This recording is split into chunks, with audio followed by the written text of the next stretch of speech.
Boa tarde. Hoje é 24 de maio de 2024. O Grupo de Conjuntura está novamente reunido para apresentar o podcast. O tema de hoje vai tratar sobre as contas públicas, não? Analisar um pouquinho a política fiscal. Na quarta-feira foi apresentado, não, pelo Ministério da Fazenda o segundo relatório bimestral de avaliação de receitas e despesas do orçamento. Tá? Nesse documento, não, é feito sempre de forma análise bimestral, trata sobre o segundo bimestre deste ano. Foram apresentadas algumas novidades que a gente não tinha. Nossa, tivemos algumas pequenas reavaliações sobre o despesas e sobre as receitas esperadas para este ano. Para tratar esse tema, tá? Aqui temos a professora Margarida Gutierrez, que é a nossa especialista nas contas públicas, que sempre faz uma análise bem detalhada e cuidadosa, tá? Então, Margarida, apresenta para nós um pouco os principais destaques desse segundo relatório do orçamento de avaliação de receitas e despesas, quais são as novidades e o que a gente pode esperar e como interpretar os resultados que foram aí destacados. Bom, obrigada, Lixa. Aí, então, a ideia é a gente discutir um pouquinho, né, esse segundo relatório de avaliação bimestral de receitas e despesas, e já sugerindo que receitas, ao nosso ver, estão superestimadas, comprometendo a meta de resultado primário para o ano, e os gastos estão subestimados, podendo comprometer o teto do gasto, que existe uma regra no novo arcabouço fiscal, pela qual o gasto primário, em termos reais do governo central, não pode crescer mais que 2,5% em termos reais, ou seja, já descontada a inflação. Mas antes da gente chegar a esse resultado, que eu vou falar alguns números aqui, eu queria chamar a atenção pelo seguinte: a importância desse relatório de avaliação de receitas e despesas. Ele é obrigatório e faz parte do processo orçamentário. E as reavaliações são bimestrais. E qual é o objetivo dessas reavaliações que a cada bimestre têm que ser feitas pelo Executivo? É reavaliar receitas e gastos do governo central projetados inicialmente no orçamento para o ano. Então, o orçamento é sempre uma peça de previsão de receitas e despesas, que são estimativas daquilo que vai ocorrer para o ano. Então, a ideia das reavaliações é, a cada bimestre, olhar se aquela previsão que consta inicialmente no orçamento, se ela ainda se mantém naquele momento do ano. O objetivo é garantir as metas estabelecidas nas regras fiscais. Caso as metas estejam ameaçadas, tanto a meta de resultado primário como a meta do teto, o teto máximo do gasto primário de 2,5%, é preciso contingenciar gastos discricionários a cada relatório. Bom, além disso, o relatório também reavalia os parâmetros macroeconômicos básicos, né, do ano. Então, faz projeções para o PIB, para a taxa de crescimento do PIB nominal, do PIB real, e outros índices de preços, taxa de câmbio, isso tudo porque são variáveis importantes, essas que eu mencionei, para projetar receitas e despesas. Bom, vamos começar falando das metas para o resultado primário, né? Então, nesse segundo relatório, projetou-se um déficit primário de menos 14,5 bilhões de reais, que corresponde a menos 0,1% do PIB. Nessa projeção de déficit primário estimada para o ano, não estão incluídos os gastos feitos até o presente momento, né, e que vão ainda seguir seu curso durante o ano, com a catástrofe, com a calamidade pública do Rio Grande do Sul. Inicialmente, nesse relatório, está sendo projetado um gasto do governo federal para ajuda ao Rio Grande do Sul de 13 bilhões de reais, mas, eventualmente, vai ter que ser muito mais do que isso. Então, isso é um crédito extraordinário que foi aberto e ele não é contabilizado nas metas, nem de resultado primário, nem no teto do gasto primário do governo central. Aí a pergunta é: esse déficit de 0,1% do PIB, ou 14,5 bilhões de reais, atende à meta primária para 2024? Atende sim. Por quê? Porque o resultado primário central estimado, e a meta, né, é 0% do PIB, tendo uma banda de flutuação. Então, no máximo, o resultado primário não pode ser inferior a 0,25% do PIB. E ele pode ser superavitário em 0,25% do PIB. Então, tem uma banda de flutuação de 0,25% do PIB que pode acomodar uma diferença em relação à meta de resultado primário zerada. Tá? Então, está dentro da meta, menos 14,5 é menor do que menos 28,8, então não houve por aqui necessidade de contingenciar. A meta para o gasto primário. Né? Então, a meta para o gasto primário, esse ano, converteu-se num crescimento real de 2,5% do PIB, e isso foi possível através de uma mudança nas regras do arcabouço fiscal, que esse ano o gasto primário, seguindo a regra normal do orçamento, do novo arcabouço, o gasto primário só poderia crescer 1,7% em termos reais, porque esse número é feito com base na receita dos últimos 12 meses encerradas em junho do ano passado. Mas como as receitas esse ano estão crescendo muito, abriu-se uma exceção e o gasto primário, então, de acordo com essa previsão esperada para as receitas, poderá crescer até 2,5% em termos reais.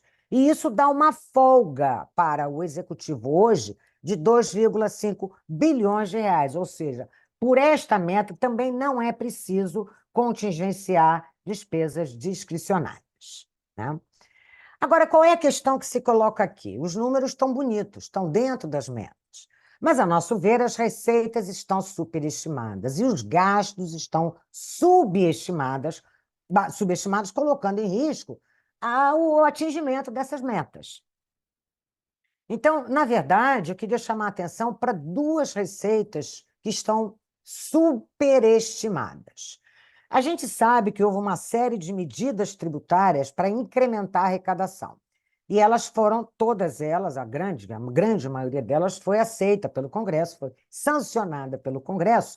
Mas eu queria chamar a atenção aqui para esse conjunto de medidas tributárias extras representa um valor esperado para este ano de uma receita a mais de 168 bilhões de reais, uma receita extra, que é o que vai garantir a meta de resultado primário em torno do zero. Né? E eu queria chamar a atenção para duas receitas nas quais o ministro da Fazenda tem se apoiado muito. A primeira delas é a volta do voto de qualidade do CARF. O que é isso? O CARF é uma instância administrativa no qual se discutem disputas tributárias das empresas com a Receita Federal. E pela nova lei que está regendo essa tramitação, esse confronto, caso haja unanimidade entre aqueles membros do CARF, no sentido de que está 0-0, o voto Minerva será da Receita Federal. Esse é chamado voto de qualidade. Então, a chance de, numa disputa, numa querela, a União sair vencedora, a Receita sair vencedora, é muito grande. Né?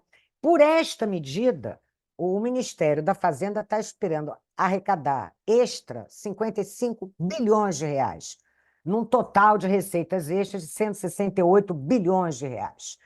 Bom, se a gente olhar, isso também está dito no relatório, né? O que falta arrecadar com essa receita, de maio a dezembro, faltam 49 bilhões de reais, frente a uma estimativa para o ano inteiro de 55, ou seja, de janeiro a abril só se arrecadou com essa medida 6 bilhões de reais, o que coloca em dúvida a possibilidade de chegar a 55 bilhões de reais com essa medida. Uma outra medida também que é muito importante para garantir esses 168 bilhões de reais a mais em receita são as subvenções de ICMS. Isso virou uma lei, porque antes da lei, os benefícios de ICMS que as empresas tinham a partir dos governos estaduais, eles não eram contabilizados na base de cálculo do faturamento dessas empresas. E, portanto, para fins de pagamento dos impostos federais, PIS, COFINS, contribuição social sobre o lucro líquido e imposto de renda de pessoa jurídica, o faturamento era menor. Então, o pagamento desses tributos federais também era menor. A partir da lei, que ela data do ano passado, de 2023, é a Lei 14.789, isso mudou. As empresas só poderão se beneficiar desse benefício tributário, vamos dizer assim, e não contabilizar isso para fins de pagamento de impostos federais, caso esse benefício de ICMS seja usado exclusivamente para investimentos da empresa e não para custeio. Com essa medida, o Executivo espera arrecadar 25,8 bilhões de reais. Quanto que falta ainda para maio, dezembro, arrecadar com essa medida? 18,8 bilhões. Então, a diferença também é muito grande. Arrecadou-se apenas 7 bilhões de reais. A Instituição Fiscal Independente, por exemplo, que é um órgão vinculado ao Senado, especializado em contas públicas, projeta arrecadar com essa medida 4,8 bilhões de reais, e não 25,8 bilhões de reais. Então, isso coloca muito em dúvida, né, coloca a gente muito incerto em relação a essas estimativas de receitas, nos parecem superestimadas. Uma outra também que chama atenção são os dividendos que a Petrobras vai distribuir para a União. A gente sabe que, inicialmente, a Petrobras decidiu não distribuir dividendos extras, depois tomou a decisão de distribuir apenas 50%, e nessa última decisão da Petrobras foram distribuídos à União 6,4 bilhões de reais a título de dividendos extraordinários. Ainda faltam 6,4, que é a outra metade, e isso já está contabilizado como uma receita certa, que ninguém sabe se, de fato, a Petrobras vai distribuir. Por quê? Porque dentro do próprio governo há muita discussão sobre se a Petrobras deve ou não distribuir os 100% dos dividendos extraordinários, porque há uma ala do governo que acredita que tem que reforçar o caixa da empresa para que ela possa, então, fazer mais investimentos, dar folga para financiar seus investimentos. E os gastos estão subestimados. E aqui eu acho que tem o maior problema. O maior problema está no gasto subestimado e menos na receita superestimada. E eu vou explicar por quê. Considerando o gasto com o INSS, que é o maior gasto do governo central, ele pesou no passado 42,2% no gasto primário total. Considerando gasto com o INSS e a lei do idoso, que é o BPC, nós temos essas duas despesas que respondem por 46% da despesa primária total do governo central em 2023. O que o relatório está projetando de crescimento para essas duas grandes despesas? Na soma, 46%. Para o gasto com o INSS, o relatório está projetando um aumento nominal de 2,10%.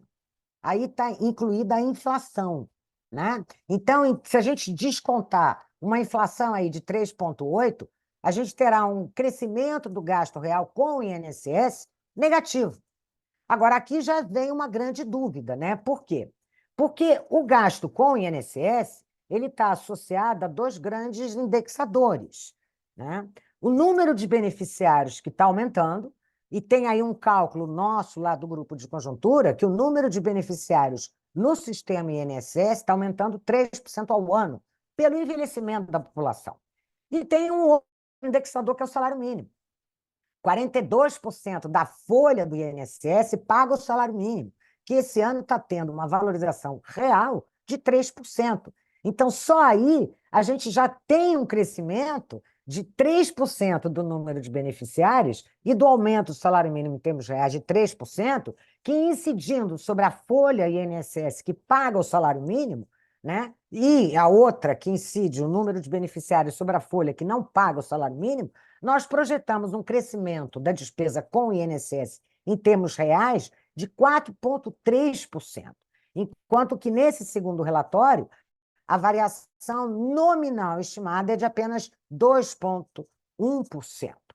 A título de ilustração, pegando os últimos dados que a gente tem aí do governo federal, os gastos com o INSS de janeiro a abril, em termos reais, comparados com janeiro a abril do ano passado, cresceram 4,6% em termos reais, né? Se a gente considerar que o crescimento de maio, a maio em diante vai manter esse ritmo, ponderando esse número, 4,6% de crescimento já ocorrido, no peso da despesa primária, do INSS na despesa primária, a gente já tem garantido um crescimento do gasto primário de 2%. E ele só pode crescer 2,5%. Fora todas as outras despesas, pessoal, a lei do idoso, subsídios, educação, saúde, que são gastos que também têm vínculos com as receitas e vão crescer acima de 2,5%. Então, ao nosso ver, o maior problema está nessa subestimativa do gasto primário, né, que coloca em risco o teto de 2,5%. Né? A gente não sabe muito bem como é que isso vai ser resolvido ao longo do ano, mas aí já temos chances esse ano de que esse gasto teto seja modificado, porque não sei como é que vai acomodar todo o aumento de gastos previstos aí no orçamento e com as regras do novo arcabouço fiscal. Né? De novo, chamando a atenção, a gente já tem falado isso algumas vezes, né? O aumento do número o envelhecimento da população brasileira associada a esta regra de valorização do salário mínimo, ela é uma regra que ela coloca uma bomba nos gastos primários do governo central. Existe uma estimativa do próprio governo central de que cada R$ 1 a mais de salário mínimo aumente as despesas primárias em 388 milhões de reais. A ministra Simone tem falado muito na necessidade de fazer uma revisão dos gastos obrigatórios e das suas vinculações.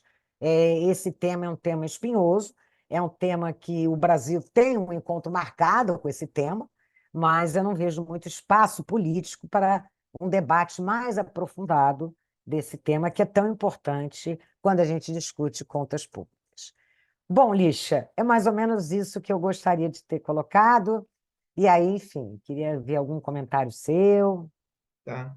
Não, Margarida, como sempre, você tem sido muito precisa e detalhada nas tuas ponderações, não?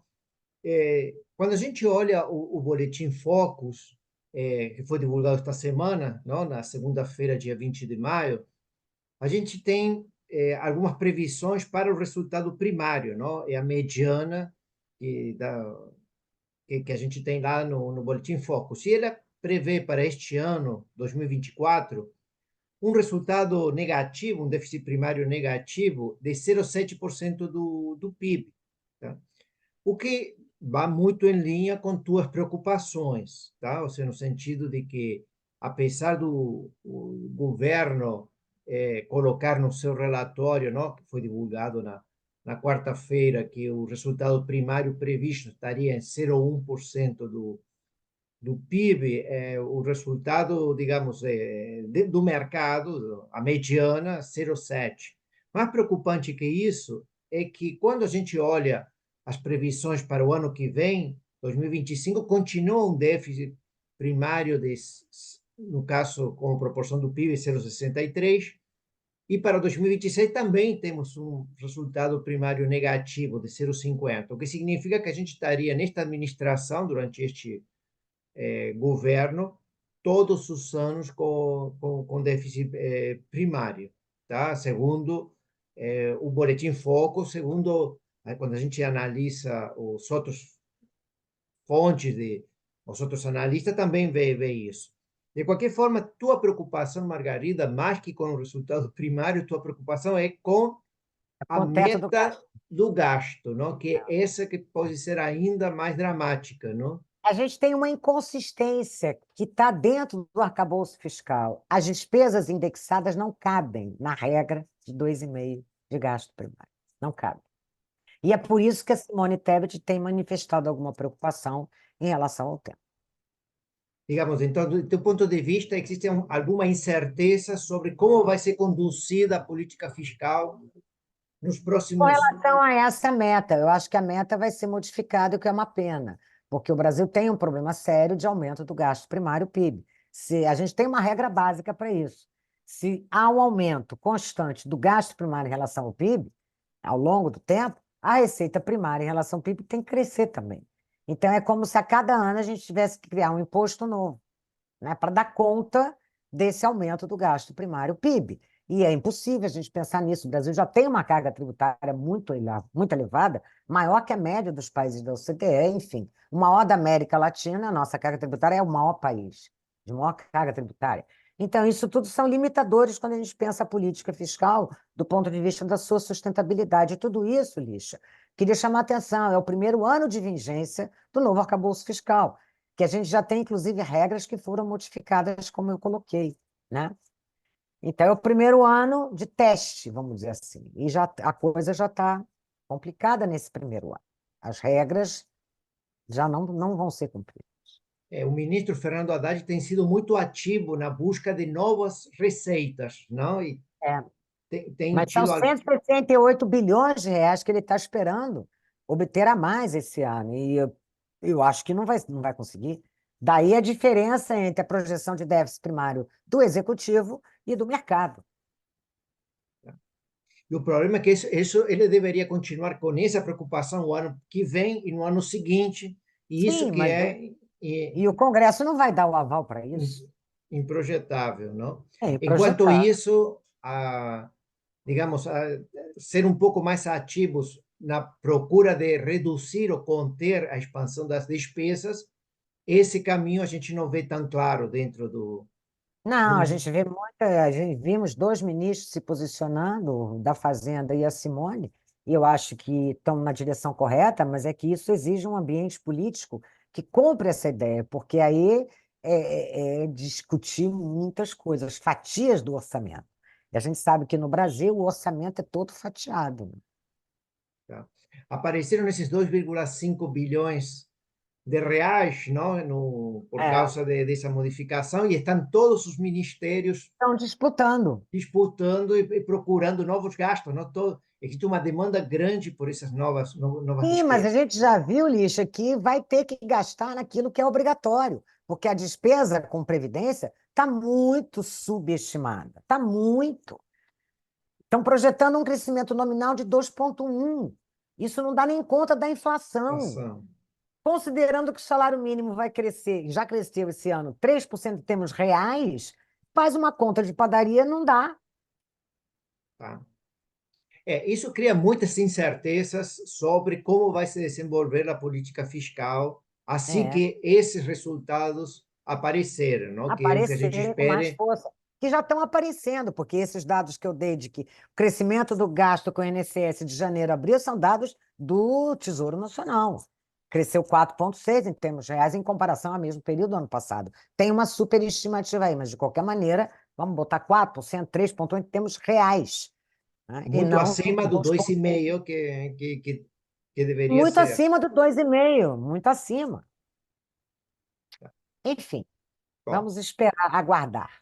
esse tema nós temos tratado muito nos últimos anos. Margarida tem sido sempre muito clara e muito precisa e tem acertado sobre a tendência da política fiscal. Não? Nesse sentido, Eu não Margarida, queria você acertar, sempre... não, eu gostaria de Mas, de estar errado. qualquer forma, a tua análise sempre foi bastante na direção de como os eventos ou acontecimentos estão se desenvolvendo.